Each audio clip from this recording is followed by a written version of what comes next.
noite. Boa noite, jurados. Boa noite, defesa. Boa noite, colegas. Acabamos de ouvir aqui um relato bastante estranho, pois eu confesso que eu quase dormi ali na minha cadeira. E eu acredito que vocês também quase dormiram. Isso está parecendo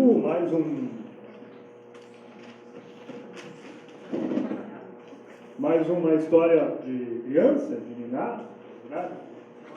Pois bem, a única coisa que é fato é que um homem foi assassinado brutalmente. Esse é o fato.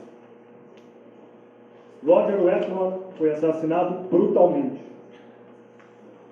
Bom, a partir daí podemos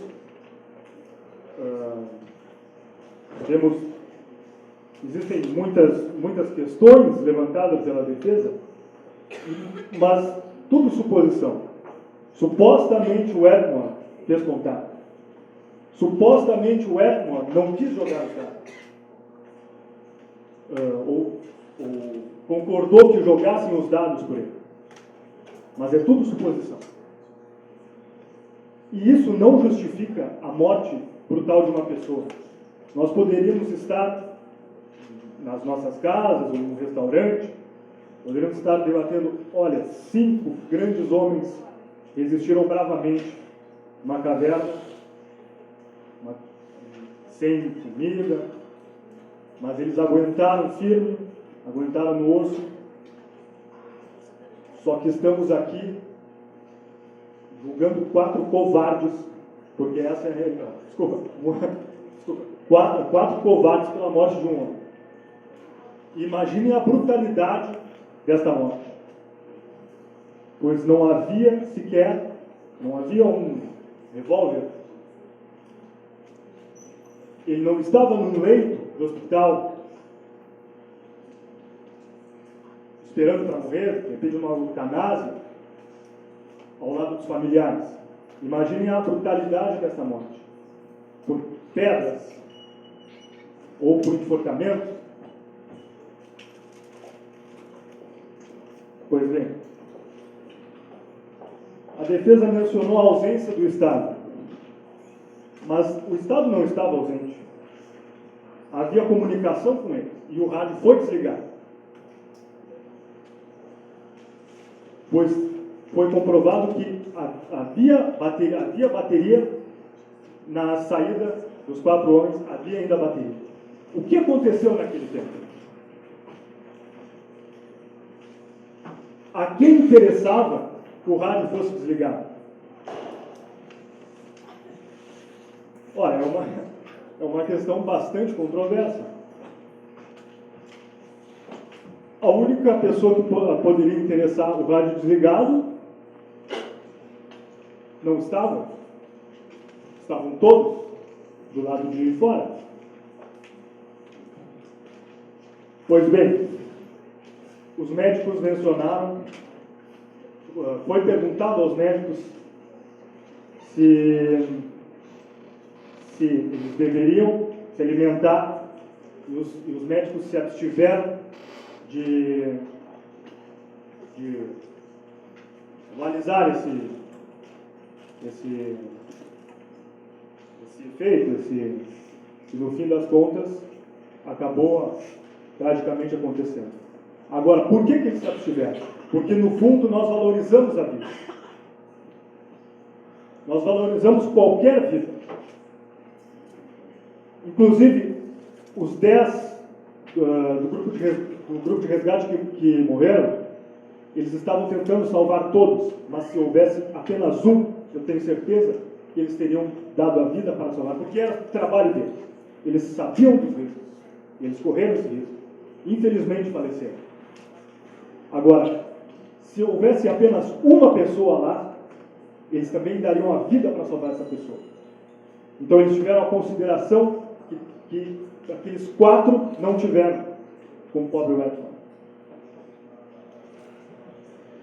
A ausência do Estado não é justificativa. Senão nós podemos concluir que o tráfico de drogas, os tribunais de exceção, no México, no Rio de Janeiro. Então, o Estado não chega nas comunidades mais carentes. Outro ponto, que eles não aguentariam mais, pois eu devo lembrar que por volta de 1900, por muito tempo, caiu um avião nos Andes, de um grupo de rugby uruguai, e eles ficaram 32 dias, e passaram mais 10 dias aguentando para não comer os mortos,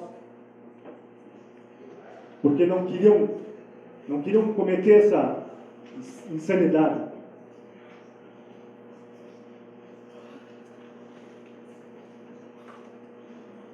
Então, eu quero que vocês reflitam.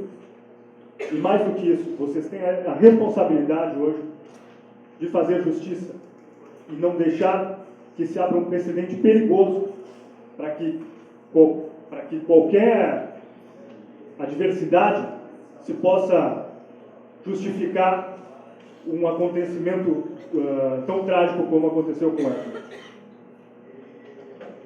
Outra coisa. Por que o Edmond se absteve de jogar os dados? Ora, porque ele viu o absurdo que seria, apesar da ideia ter sido dele. E quem julgaria esses dados? Como se veria o resultado dos dados? Não estavam numa caverna? Bom, havia luz na caverna. Ou então tinha pedra, batia uma pedra na outra e saía fogo.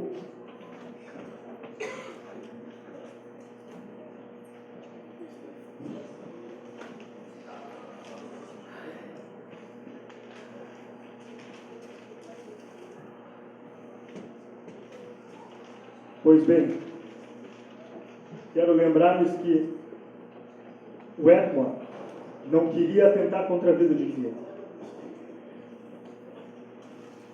E mesmo assim, pegaram os dados e jogaram a vez dele.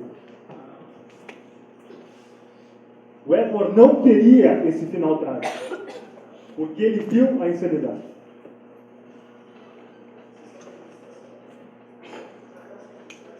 Outra coisa, quando o Edmond se absteve, pensem numa matemática simples.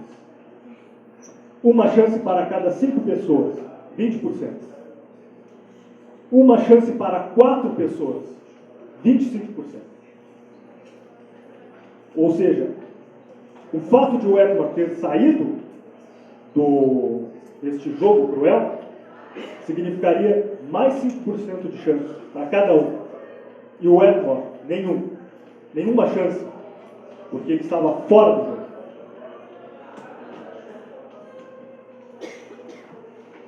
Não haveria aí uma premeditação, porque o fato está claro, houve um assassinato. Nós não podemos fazer um teatro aqui, uma história de criança contada pelas nossas mães. Isso que aconteceu é vida real.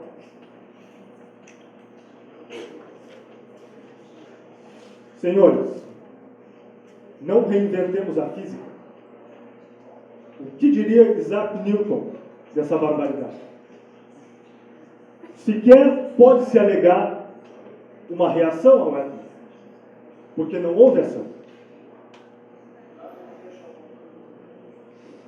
Por todas essas inconsistências, eu peço que seja aplicado todo o rigor da lei a esses 4 selvagens que utilizaram um jogo para tentar a vida de outra pessoa. Obrigado.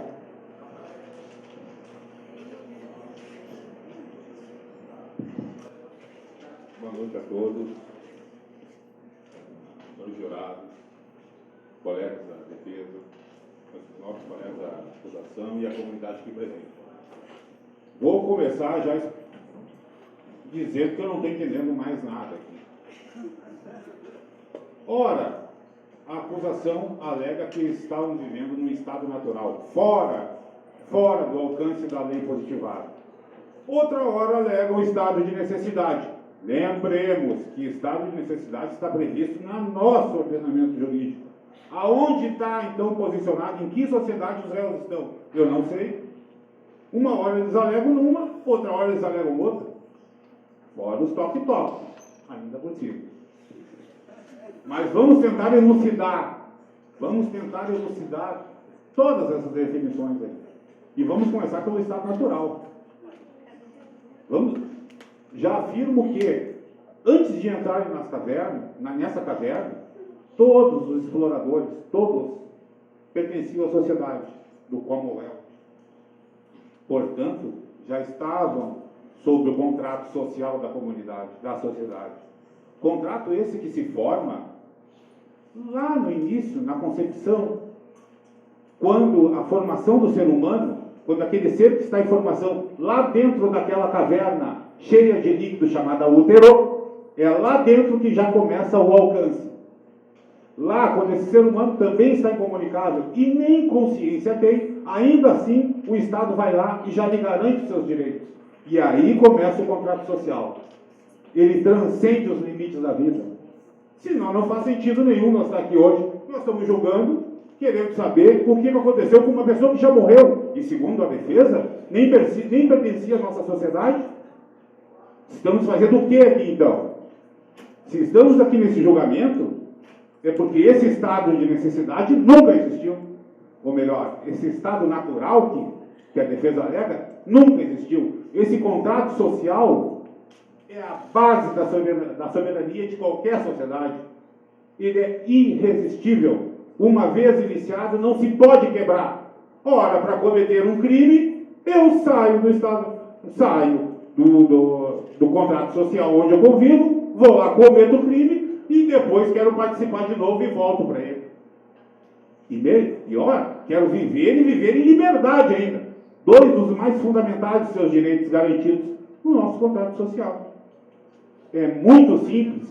Quero atentar que isso é caso de segurança jurídica, a não condenação desses réus. Portanto, nunca existiu, e nenhuma possibilidade existiu a formação de uma nova ordem social dentro da caverna. É impossível se conceber isso, porque o contrato ele é nato. Uma vez que a pessoa se forma, já está sobre ele, já está participando do contrato. Outra questão que levantaram foi o estado de necessidade. O estado de necessidade. Quero dizer que, para garantir, para se configurar um estado de necessidade, nós temos que ter dois interesses jurídicos em colisão. Dois interesses jurídicos em colisão.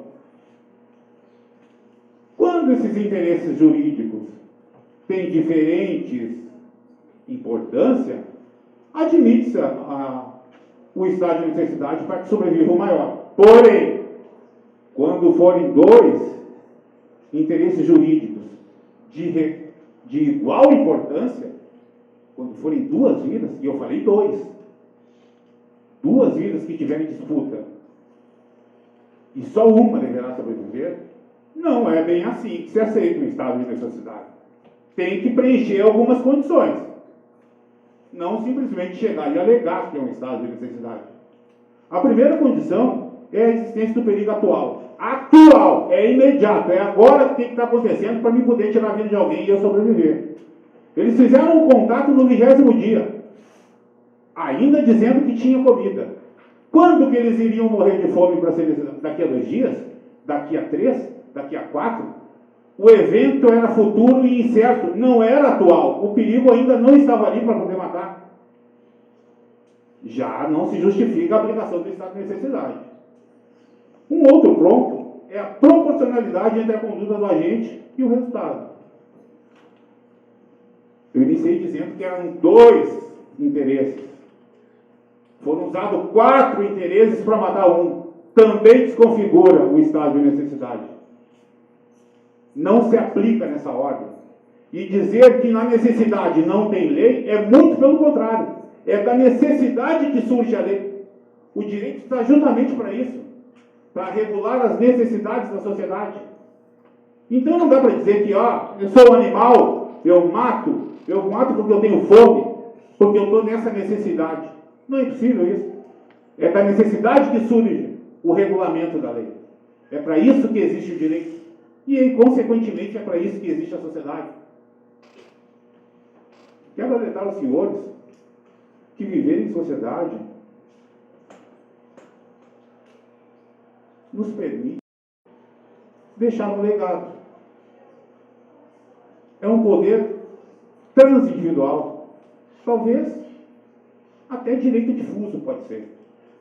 Porque isso que a defesa quer, pedindo a absolução do réu, pode gerar efeitos lá na frente. Nós podemos estar banalizando o valor da vida, dizendo que não vale nada. Ora, talvez eu estou com uma necessidade de tomar um banho, eu vou lá, tento roubar um sabonete, aí eu mato já, faço medado logo. Mas por que toma todo cuidado com a necessidade? Uma necessidade de gente tomar um banho, cara.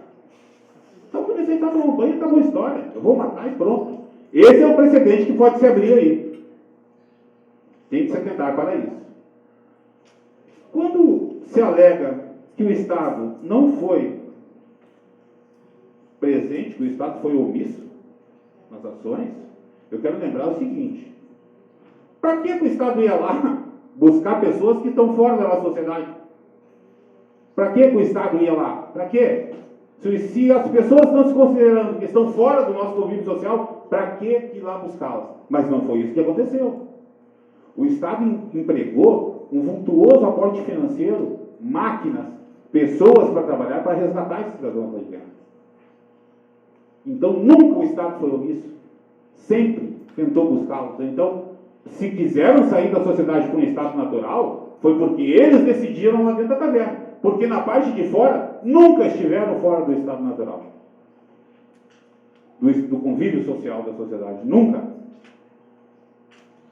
Por fim, eu quero dizer que a condenação de Wetmore, dos réus, nada mais é do que o remédio do crime. Porque o crime não podia ter sido evitado lá dentro pelo Estado. Eles cometeram. Mas o remédio vocês podem dar. Os senhores podem dar o remédio. Condenando.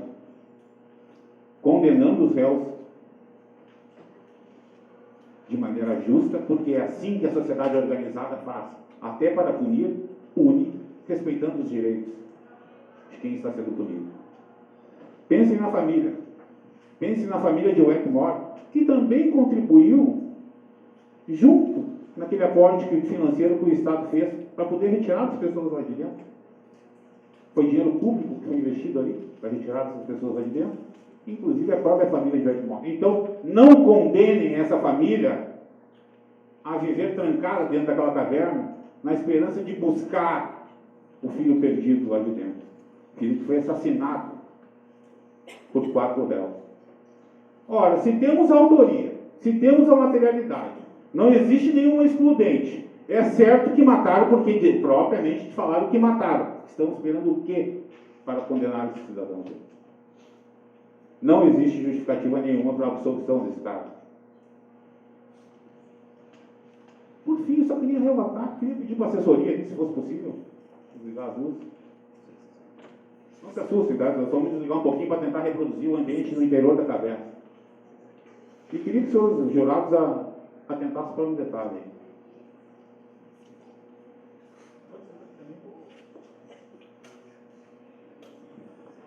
Um minuto final, doutor. Pode desligar todos. Pode desligar todos. Obrigado. Eu gostaria que vocês me dissessem se agora é a minha hora de morrer ou não. Se fosse possível. É possível no interior de uma caverna, identificar se isso aí é o resultado para a minha morte ou se eu devo viver? Pode acender, doutor. Obrigado. É possível, senhores jurados? Não, não é possível. Então, até esse sorteio não existiu. Mataram porque quiseram matar. Mataram porque quiseram se garantir. Não tiveram o espírito de corpo de aguentar mais 10 ou 7 dias que o resgate estava chegando. E sabiam que o resgate estava chegando. O esforço era enorme fora da caverna para tirar essas pessoas lá dentro. mas as mesmas assim decidiram matar. Mataram para estocar comida. Ou elegeram o Hector Mota como responsável pelo crime, pela situação que se encontrava. Muito obrigado. Neste momento, o tribunal retoma a sessão com a réplica de 20 minutos da defesa. Muito boa noite, membros do júri. Muito boa noite, membros e colegas da acusação, meus colegas de defesa, comunidade em geral, professores que estão aqui presentes. Vamos começar, basicamente, parafraseando o colega que fez o comentário anteriormente. Pena que ele sentiu sono do depoimento e do comunicado da colega de defesa. Por que ele sentiu sono? Porque em momento algum, na vida dele, ele passou por um estado onde tinha uma pessoa que estava indo para um outro lugar, morrendo. A gente sente sono, a gente brinca, a gente faz várias coisas. Mas com a vida não. Com a vida não. Infelizmente com a vida não é assim. Principalmente para quem já perdeu alguém que a gente ama. Principalmente nesse ponto.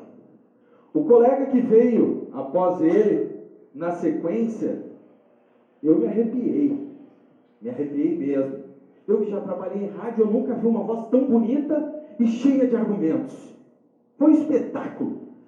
Deve trabalhar em alguma rádio no futuro, não vai ser advogado. Com certeza. Segundo ponto.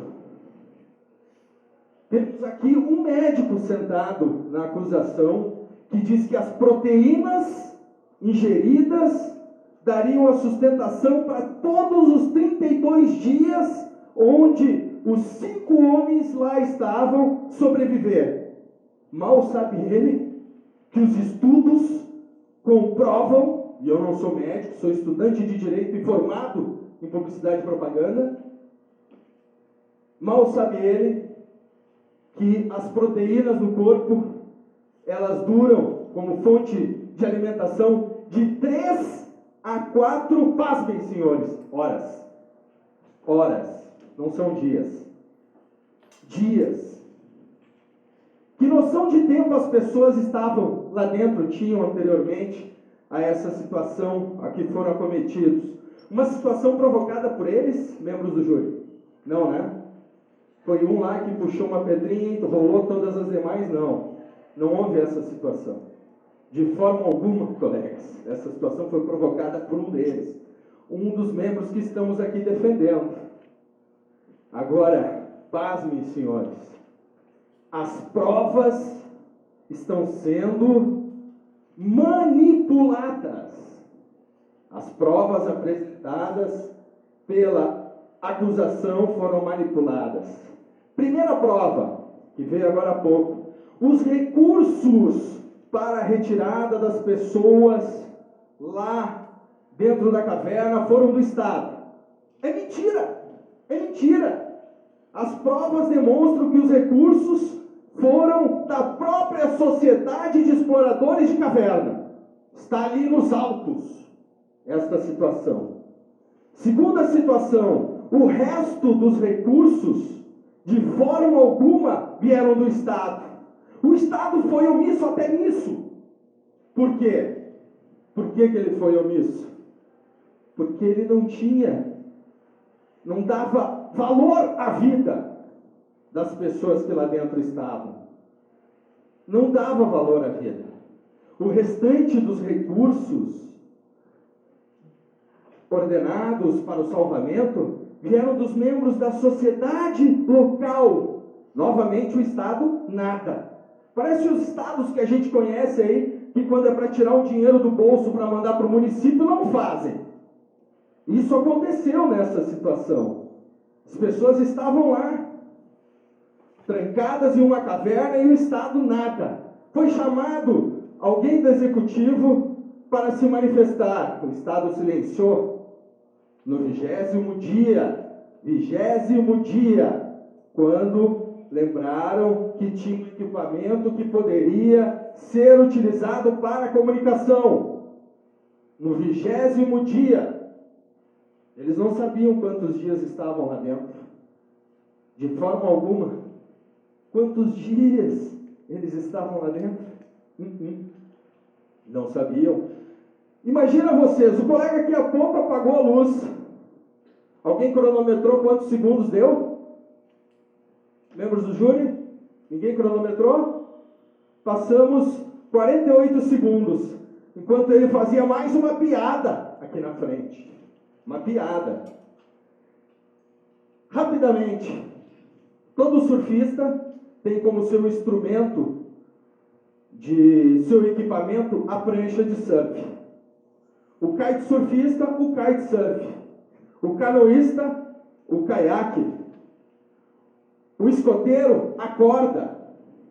O explorador de caverna, para quem não sabe ou não se lembrou ainda, usa um capacete de proteção, onde na ponta desse capacete, pasmem senhores, tem uma lanterna.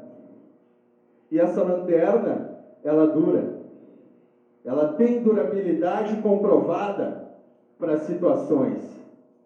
E com essa lanterna pode-se ver o que tem na frente, o que tem dos lados, o que foi jogado aqui no chão, aqueles dadinhos que ele jogou aqui no chão, ou foram moedas, né? Tudo isso pode ser visto. Eles querem a condenação de 4 pessoas que passaram 32 dias dentro de uma caverna. 32 dias. E essas pessoas, membros do júri, já estão condenadas. Vocês que aqui estão, vocês que são pais, mães, filhos, vocês têm a possibilidade de deixar essas famílias felizes ou tristes. Vocês têm a possibilidade de garantir que as famílias sejam mantidas. Eles já sofreram um castigo maior. É a mesma coisa aquela criança que vai lá na chaleira e mexe na chaleira queimada. Ele não vai mexer nunca mais naquilo lá, porque na chaleira quente, desculpa. Porque ele se queimou uma vez, ele não vai se queimar nunca mais, mas ele vai levar pro resto da vida aquela marca. Aquela marca. E na cabeça desses 4 indivíduos que lá estavam, o que acontece? Eles têm essa marca aqui e essa marca aqui, que dificilmente vai ser apagada da vida deles. Tem mais ainda. Vejam só as atrocidades cometidas pela acusação. Vejam só. Agora eles também viraram experts em baterias de rádios comunicadores. Fizeram um curso, Harvard, não sei, algum lugar nessa linha eles fizeram, porque aqui eles vieram e falaram. A acusação no primeiro momento disse que o rádio funcionou, no segundo momento falou que não funcionou. Né? Então não estou entendendo. Eu não estou entendendo. As provas estão nos autos. O rádio entra em funcionamento no dia 20. Dia 20 o rádio funciona. Dia 23, 8 horas após o ocorrido, ele deixa de funcionar e não há mais comunicação. Tanto que as pessoas que lá fora estão, não sabiam do acontecido, não sabiam do que se passou, de nada, de nada, de nada. A acusação, ela está, com certeza, buscando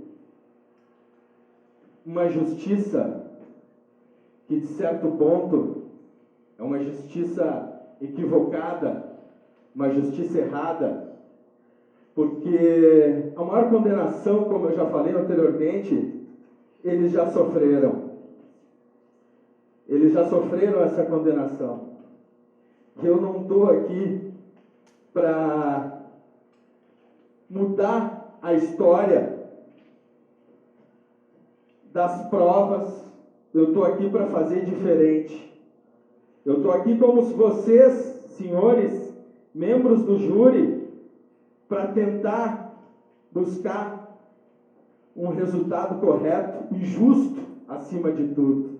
Mas não com mentiras, não com brincadeiras, com provocações, e até peço desculpa se me excedi a acusação, porque a educação é crucial, e principalmente a educação quando se fala na vida de 4 pessoas em detrimento a uma, estas 4 pessoas que lá saíram vão ter direito a ficar com as suas famílias ou não. Isso vai depender de vocês.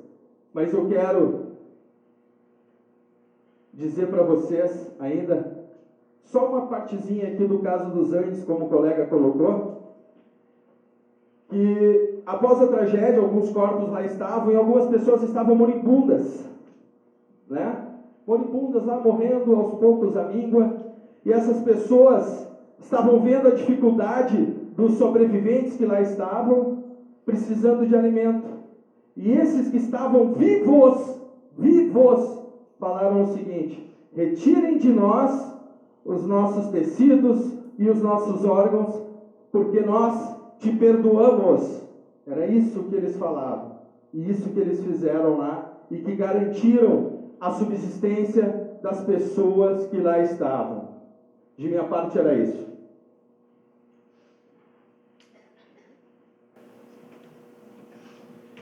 Boa noite, senhoras e senhores, membros do júri, acusação, colegas, orientadores. Assim como o colega falou, também acho que não entendi nada aqui. Quando falou em estado de necessidade, falou sobre o fato deles terem escolha. Gostaria de pedir ao professor que também apagasse as luzes, eu gostei da ideia. Vamos brincar de caverna nesse momento.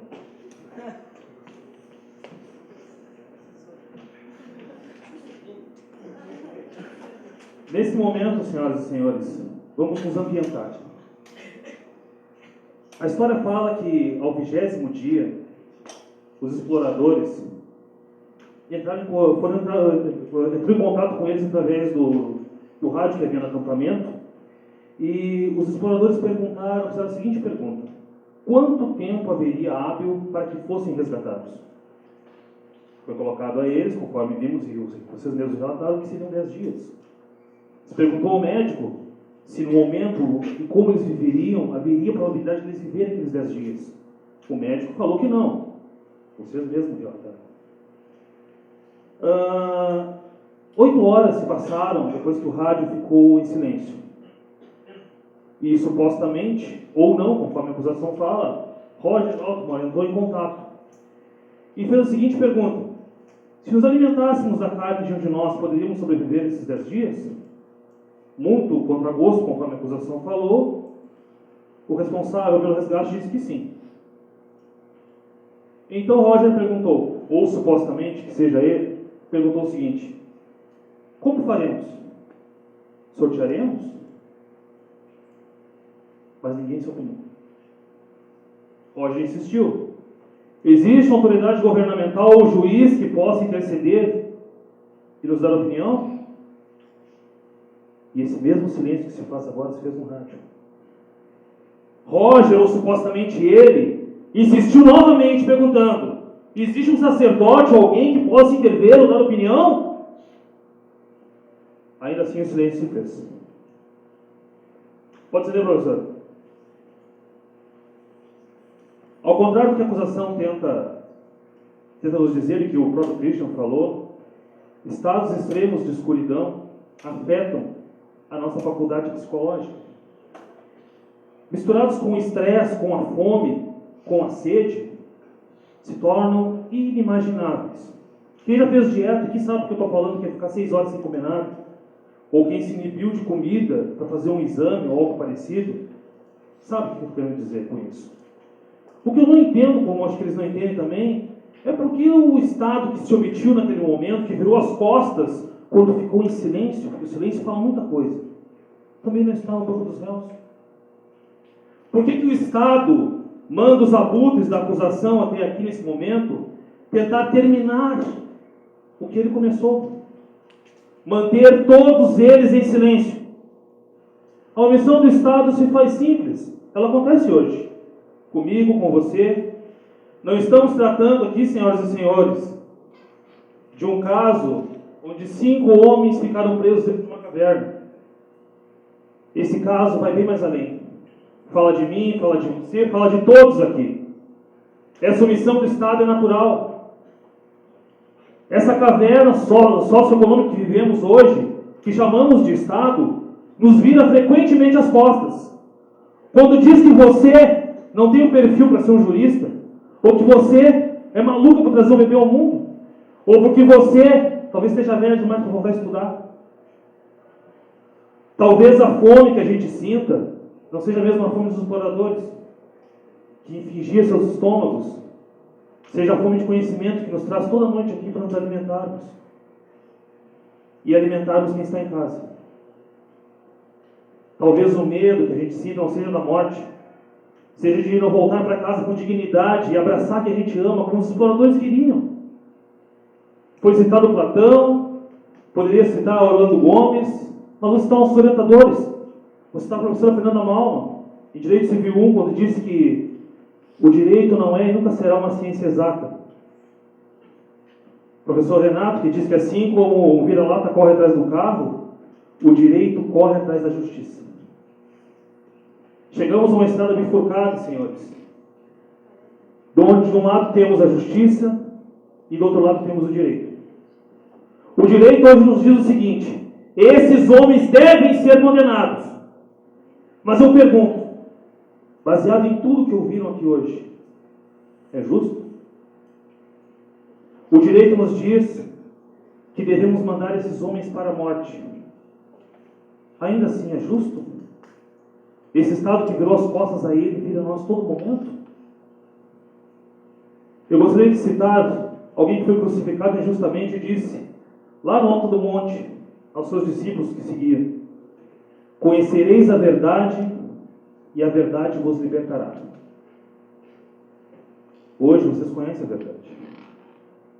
Talvez essa verdade que vocês conhecem não liberte só os réus que são vítimas aqui em questão.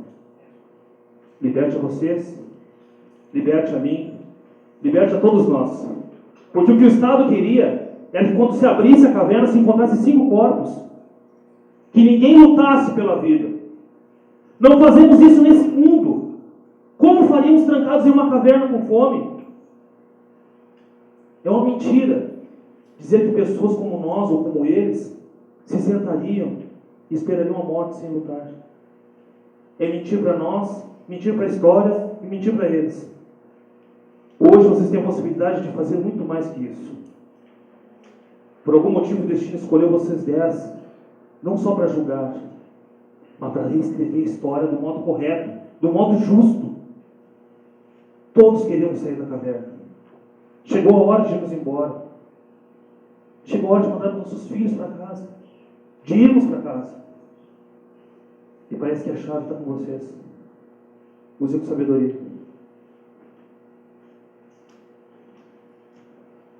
Mais 2 minutos.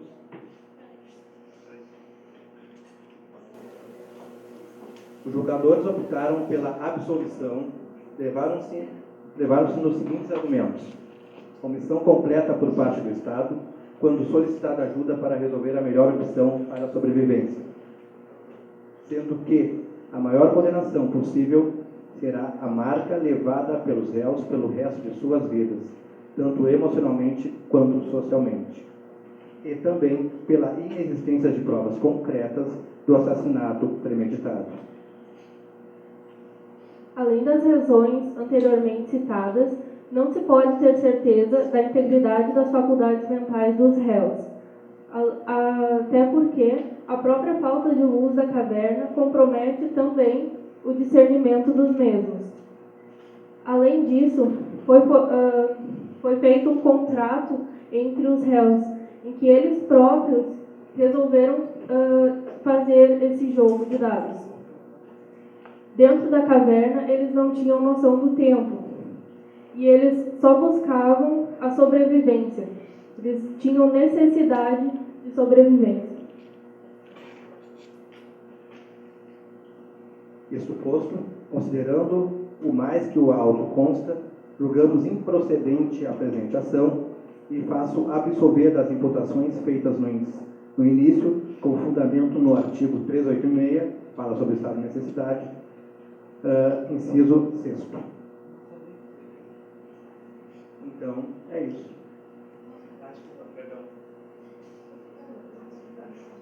Convido os senhores da acusação a ficarem de pé. Senhores da defesa, por favor. Os integrantes do júri que optaram pela acusação, pela condenação dos réus, diante dos fatos aqui apresentados, defendem a ideia de que ninguém tem direito de tirar a vida de outra pessoa. Assim como a defesa apresenta o fato da existência dos equipamentos, com estes haviam alimentos até o dia do assassinato. Sabiam que era errado cometer tal fato, tanto que pediram posicionamento das autoridades antes de decidirem e optarem pelo assassinato da vítima. Foi pedido para que entrássemos no lugar dos réus, mas em momento algum foi citado para que se posicionasse ou enxergasse pelo lado da vítima ou seus familiares.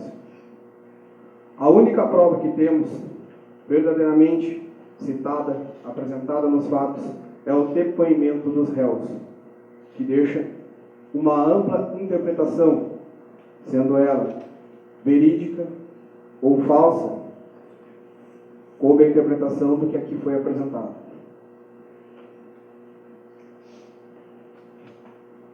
Boa noite.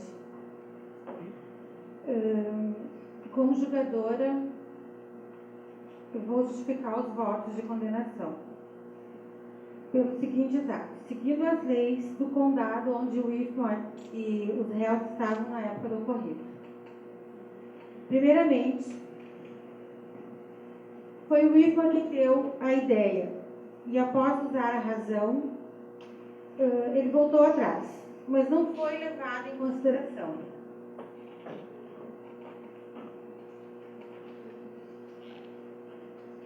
Sendo que eles ainda teriam, por mais alguns dias, comida. Segundo, pela prova da bateria do rádio, como foi provado via depoimento dos próprios réus. Havia possibilidade de entrarem em contato novamente para que o próprio Whitmore comunicasse a decisão deles sobre o jogo. Jogo que então fosse feito ao vivo, né? Para que a sociedade lá fora ficasse ciente e assim talvez absolvessem eles. Mas isso não ocorreu. Eles não usaram o rádio como ajuda para eles mesmos. Terceiro, foram muitas coincidências, né? Whitmore propôs o jogo, ele desistiu, ele perdeu e ele foi morto. Isso falado pelos réus. Não houve prova ocular, não houve prova, ele não teve, morto não fala, então ele não teve quem o defendesse. Não foi levado em consideração que todos estavam em estado de inanição e que um deles morreria primeiro, já que eles tinham a confirmação de que sobreviveriam com carne humana. Sendo assim, não morreriam todos ao mesmo tempo. Alguém morreria primeiro. E já que se alimentassem da comida, da carne de um deles, um morreria dali em diante, naquele período de mais 10 dias, se caso fosse esse, aquele que primeiro morresse serviria de alimento. Também não foi levado em consideração o direito da vida de Roger. Os réus falaram o que quiseram no depoimento, não houve defesa para o morto. E conforme o piano diz, justiça é dar a cada um o que é seu. Então, nós, julgadores que condenamos, entendemos que já que todos a princípio estavam condenados, e só um foi que morreu brutalmente, sem ter sido levado em consideração o direito da vida dele, consideramos também que todos os réus sejam condenados.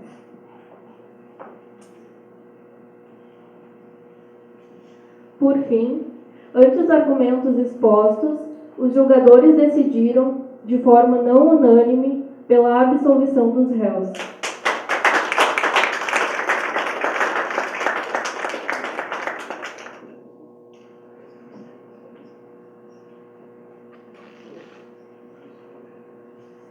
A gente agradece a presença de todos aqui e damos por encerrado o nosso júri simulado. Muito obrigado.